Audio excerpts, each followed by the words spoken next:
Question 1. In what ways does your media product use, develop, or challenge forms and conventions of real media products? One of the first conventions we looked at was the music in film noir. The musical influence we used was the YouTube video Alana Ellen Cohen, 3 film noir pieces for piano solo. From this video I've taken the music from 2 minutes onwards and have used this as a basis for the production of my own music.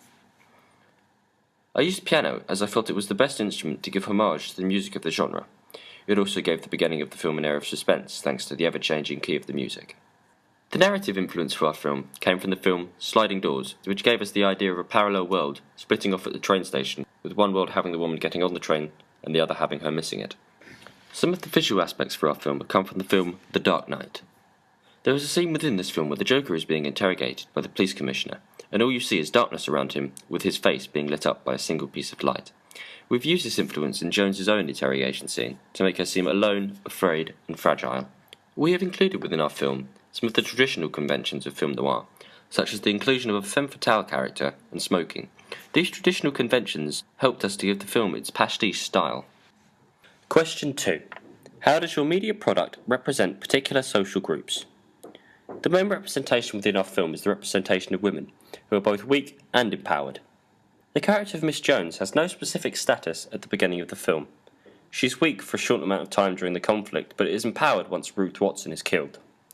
This empowerment is used to shield her internal fragile inner self from the rest of the world, but this facade comes crumbling down after Jones is kidnapped and interrogated.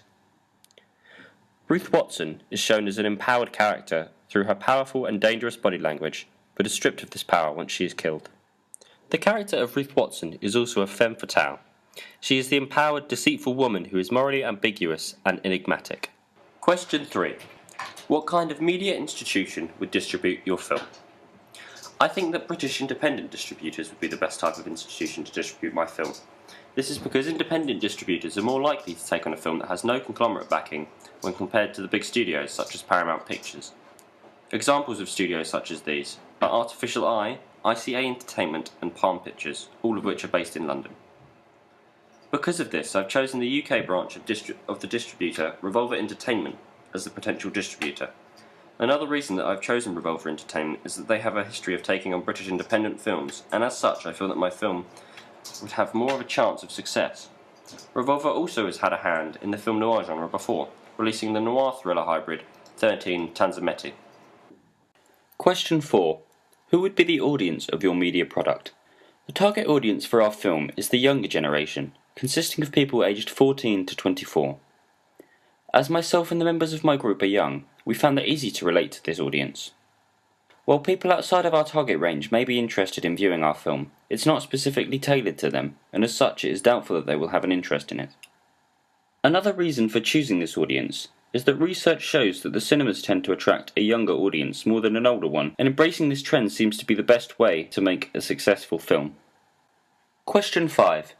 How did you attract or address your audience?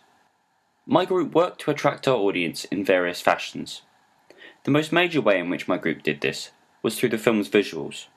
We included at 2 points within the film smoking. These days, smoking is often seen by young people as rebellious and cool. By including this within the film, we both attracted the section of our audience with that viewpoint and also kept in kind with the conventions of traditional film noirs. Question 6. What have you learnt about technologies from the process of constructing this project? By using GarageBand to produce the music for our film, I've learnt a very important skill that will help me in future projects. By taking the time to create, edit, and produce the sound myself, I've learned not only how to edit in GarageBand, but also what sounds work well together and what type of music will fit in with what theme and genre. Using iMovie for the first draft of our film allowed us to create a solid base to work off of without overcomplicating the process, such as could happen if we'd started the entire film in Final Cut Express. Using Final Cut allowed us to be far more fine-tuned with our transitions and our cutting and splitting of clips than we could possibly be with iMovie. It also allowed us to use the technique cited by some as the Sin City effect. This effect is known in Final Cut Express as chroma keying. Question 7. Looking back at your preliminary task, what do you feel you have learned in the progression from it to the full product? By performing the preliminary task, my group and I understood the basic concepts of filming within a confined time limit and also with criteria and technique. By making us film a short film piece, including the 180-degree rule, the shot reaction shot and the match on action shot, We were forced to be more creative with our camera work instead of using the point and record method that is typical of GCSE films. I also feel that during the time from the preliminary task to now, my group and myself have learned how to listen to each other's ideas in turn and not just try and impose our own ideas on the rest of the group like we did during the start of the project.